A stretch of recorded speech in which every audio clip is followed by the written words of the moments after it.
बिस्मिल्लाहिर्रहमानिर्रहीम अस्सलामु अलैकुम वरहमतुल्लाहि वबरकातुहू। प्यारे तलबा कराम, आज हम असासु सर्फ का सबक नंबर 19 और 20 पढ़ेंगे।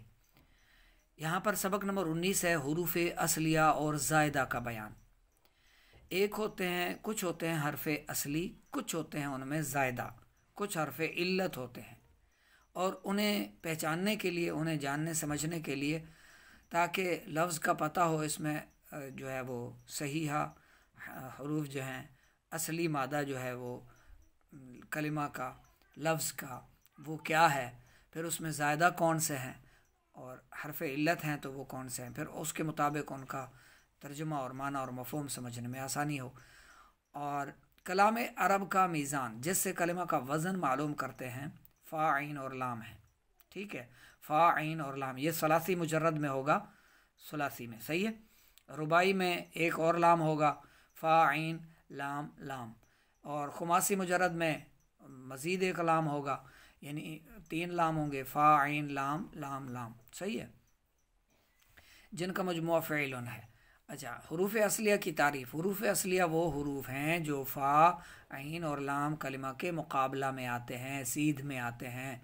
ठीक है, कोई लफ्ज़ भी है, हमें उसका वज़न मालूम करना है तो उसके नीचे यानी असलिया मालूम करने हैं, हरूफ असलिया और ज़ायदा की पहचान करनी है तो उसके नीचे हम वो लिख देंगे। फिर देखेंगे फ़ा कलमा की सीध में कौन सा है, आइन कलमा की सीध में, लाम कलमा के मुकाबला में कौन सा है। जैसे इन्होंने मिसाल दी है दाराबा, बर वज़न फ़ाअला के। अब दाराबा के नीचे ही फ़ाअला लिख दें तो दाद जो है ये फ़ा कलमा, रा आइन कलमा और बा जो है ये लाम कलमा होगा। सही है, आगे इन्होंने लिखा भी है। इसी तरह इल्मुन बर वज़न फ़ेइलुन, यानी इल्मुन है फ़ेइलुन के वज़न पर, नीचे फ़ेइलुन लिख दें तो फ़ा आइन की सीध में है, आइन लाम की सीध में। ठीक है, और लाम जो है ये मीम की सीध में, तो मीम लाम कलमा कहलाएगा, इल्मुन का लाम आइन कलमा कहलाएगा और इल्मुन का आइन जो है ये फ़ा कलिमा कहलाएगा। सही है, कुछ हरूफ इल्लत होते हैं, कुछ हरूफ ज़ायदा होते हैं, कुछ हरूफ असलिया होते हैं। तो हरूफ असली की पहचान के लिए ये है कि जो फ़ा आइन और लाम कलमा के मुकाबल में आएगा वो होगा हरफ असली, और जो इनके अलावा आएगा वो होगा ज़ायदा। हरूफ ज़ायदा की तारीफ़ फ़ा आइन और लाम कलमा के मुकाबले में ना हो, ठीक है, इनके अलावा हो।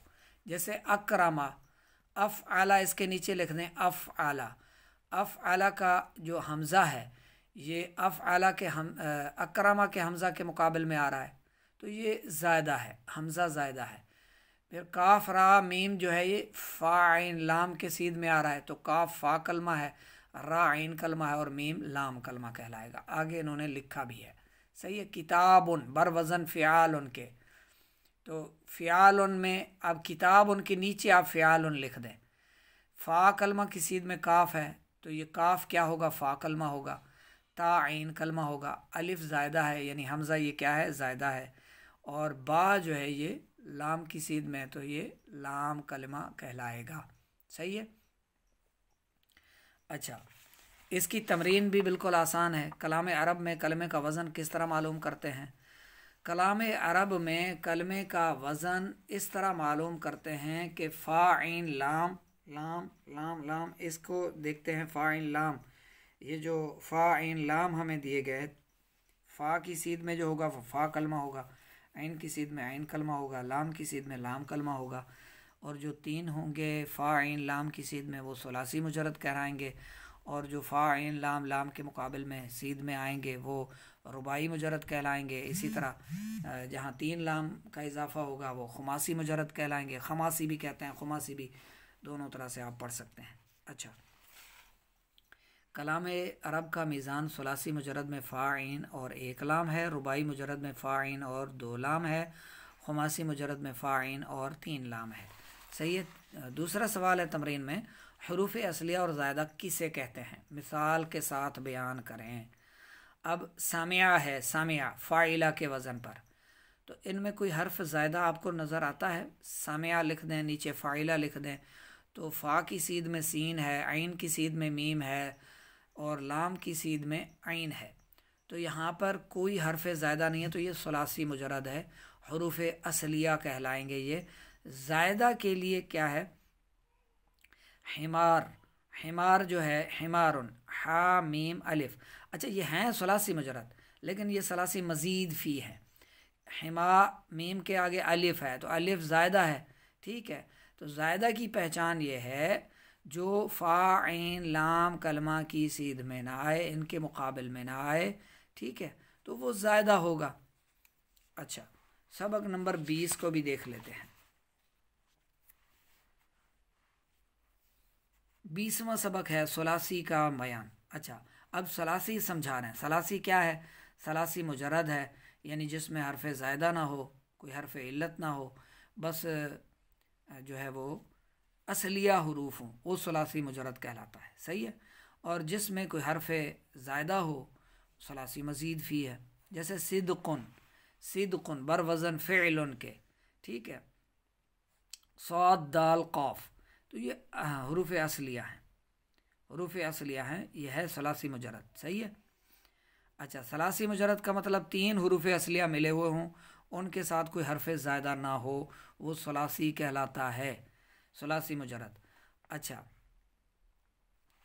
सलासी मज़ीद फ़ी क्या है? सलासी मज़ीद फ़ी वो कलमा इस्म या फ़ेल, क्योंकि हर्फ तो आता नहीं है, हर्फ तो अपना माना समझा नहीं सकता इन दो के बगैर, इसलिए सिर्फ इस्म और फ़ेल की बात होगी। सलासी मज़ीद फ़ी वो कलमा इस्म या फ़ेल जिसमें 3 हुरूफ असलिया के अलावा कोई हरफ ज़ायदा भी हो, कोई हरफ ज़ायदा भी हो। जैसे सलासी मज़ीद फ़ी इस्म की मिसाल, जैसे हिमारुन गधा, ठीक है, तो ये हमज़ा क्या है? ये ज़ायदा है, बर वज़न फ़िआल के। अब हिमारुन हुरूफ असलिया और ज़ायदा की पहचान के लिए फ़िआलुन नीचे लिख दें, फ़िआलुन, फ़ा की सीध में हा है, ऐन की सीध में मीम है, हमज़ा की सीध में हमज़ा है, और लाम कलमा की सीध में लाम की सीध में रा है। तो रा लाम कलमा है, मीम ऐन कलमा, और हा फ़ा कलमा है, हमज़ा इसमें ज़ायदा है, ठीक है। ये सुलासी मुजरद का सुलासी मज़ीद फ़ीह कहलाएगा, ठीक है। इसमें हरफ ज़ायदा है हमज़ा, ठीक है, अलिफ ज़ायदा है। अच्छा, सुलासी मज़ीद फ़ी फ़ेल की मिसाल, जैसे अकरामा। अच्छा, ये इस्म की मिसाल थी, अब फ़ेल की मिसाल, अकरामा बर वज़न अफ़अला के। तो अफ़अला, अकरामा और अफ़अला, अकरामा के नीचे ही अफ़अला लिख दें, एक दूसरे की सीध में देखें कौन कौन सा है, तो फ़ा इन लाम की सीध में काफ रामीम है, तो हमज़ा क्या है फिर? ये ज़ायदा है, ठीक है। काफ फ़ा कलमा है, रा इन कलमा है, और मीम लाम कलमा है, हमज़ा इसमें क्या है? ज़ायदा है। तंबीह, अगर फ़ेल माजी का सीगा वाहिद मुदक्कर गायब मुजर्रद हो तो उससे मुश्तक यानी बनने वाले यानी निकलने वाले तमाम अस्मा व अफ़आल भी मुजर्रद ही कहलाएंगे। तो ये जो जैसे हिमारुन है ना, ये भी सलासी मुजर्रद कहलाएगा, ठीक है। अस्मा जो है, अस्मा वो क्या कहलाएंगे? तमाम अस्मा और अफ़आल भी मुजर्रद ही कहलाएंगे, ठीक है, अगरचे इनमें ज़ायद हुरूफ भी आ रहे हों। यानी जैसे हिमारुन है, इसको भी सलासी मुजर्रद कहेंगे। और अगर फ़ेल माजी का सीगा वाहिद मुदक्कर गायब मज़ीद फ़ी हो तो उससे मुश्तक यानी निकलने वाले तमाम अस्मा व अफ़आल भी मज़ीद फ़ी ही कहलाएंगे। अब ये समझने वाली बात है थोड़ी सी, इसको ज़हन नशीन करें, समझें। अगर फ़ेल माजी का सीगा वाहिद मुदक्कर गायब मज़ीद फ़ी हो तो उससे बनने वाले मुश्तक निकलने वाले तमाम अस्मा और अफ़आल भी मज़ीद फ़ी कहलाएंगे। सलासी मुजरद और मज़ीद फ़ी की तारीफ़ करें, मिसाल दें। सलासी मुजरद जो है उसमें 3 हरफ असलिया हों, कोई हरफ ज़ायदा ना हो, वो सलासी मुजरद है, 3 हरफ असलिया मिले हो। और मज़ीद फ़ी ये है कि जिसमें हरफ ज़ायदा हो, ये इसकी तारीफ़ है। दर्ज अल्फाज में से सलासी मुजरद और सलासी मज़ीद फ़ी अलग अलग करें जी। इल्मुन जानना, अब इसमें इल्मुन बर वज़न फ़िअलुन के, ये सलासी मुजरद है या मज़ीद फ़ी है, इसको समझें। तो ये सलासी मुजरद है, मज़ीद फ़ी नहीं है। साबुन मुश्किल या घाटी, ठीक है, साबुन, तो ये फ़ाइलुन के वज़न पर ये सुलासी मुजरद है। सामिआ सुनना, सुना उसे एक मर्द ने, ये क्या है? सुलासी मुजरद है। अज़लामा, अज़लामा जुल्म किया उसे एक मर्द ने, सीगा वाहिद मुज़क्कर गायब, ये सुलासी मुजरद का मज़ीद फ़ी हर्फ ज़ायदा, इसमें हमज़ा ज़ायदा है, ठीक है। इसको भी सुलासी मुजरद कहेंगे। सुलासी मुजरद क्यों कहेंगे? अगर फ़ेल माजी का सीगा वाहिद मुज़क्कर गायब मुजर्रद हो तो उससे मुश्तक यानी निकलने वाले तमाम अस्मा व अफ़आल भी मुजर्रद कहलाएंगे, ठीक है। अज़लमा मज़ीद फ़ी, जमउन मुजर्रद, अनकहा मज़ीद फ़ी, ठीक है। अनकहा यनकिहु, अफ़अला के, अनकहा अफ़अला के वज़न पर, ठीक है। अनकहा युनकिहु, अनकहा युनकिहु इनकाह, ठीक है। मज़ीद फ़ी है। नस्रुन मदद करना, नस्रुन मदद करना मस्दर है ये, इससे बनता है माजी नासरा और मुदारे यनसुरु, ये मुजर्रद है। हासबा, हासबा फ़अला के वज़न पर, उसने मुहासबा किया, ठीक है। बतला वो बातिल हुआ, फ़अला के वज़न पर, सही है। तो अब इसमें मज़ीद फ़ी और मुजर्रद अलग अलग करने हैं, सुलासी मुजर्रद और सुलासी मज़ीद फ़ी। पहचान क्या है? सुलासी मुजर्रद में 3 हर्फ असलिया होंगे, बस कोई हर्फ ज़ायद नहीं होगा, और सुलासी मज़ीद फ़ी में हर्फ ज़ायद होगा, ठीक है।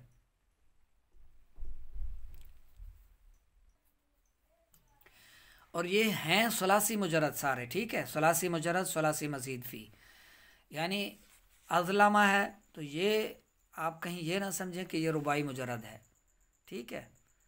ये सलासी मुजर्रद ही है, सलासी मज़ीद फ़ी और सलासी मुजर्रद, इसको समझ लें, लिख लें। जो बात समझ में ना आए फिर से समझ लीजिएगा।